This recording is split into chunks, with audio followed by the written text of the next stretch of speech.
அருந்தி இருக்கின்றார்கள். பெருமானார் ஸல்லல்லாஹு அலைஹி வஸல்லம் அவர்களின் மறைவிற்கு பிறகு இக்கிணற்றிலிருந்து குளிப்பாட்டுவதற்காக தண்ணீர் எடுக்கப்பட்டது.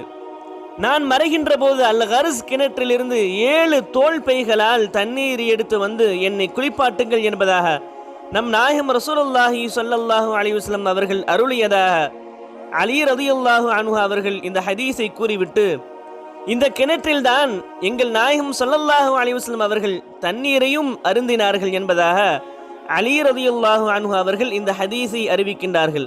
இந்த ஹதீஸ் இப்னு மாஜா ஷரீஃபிலே இடம்பெற்றுள்ளது. ஒருமுறை பிலால் இப்னு ரபாஹா ரலியல்லாஹு அன்ஹு அவர்கள் இந்த கிணற்றிலிருந்து தண்ணீரை எடுத்து வந்து நம் நாயகம் ஸல்லல்லாஹு அலைஹி வஸல்லம் அவர்களுக்கு அருந்த கொடுத்திருக்கிறார்கள். பெருமானார் ஸல்லல்லாஹு அலைஹி வஸல்லம் அவர்களின் அற்புதங்களில் இந்த கிணறும் அற்புதம் வாய்ந்தது என்று வரலாற்று ஆசிரியர்கள் நமக்கு சொல்லி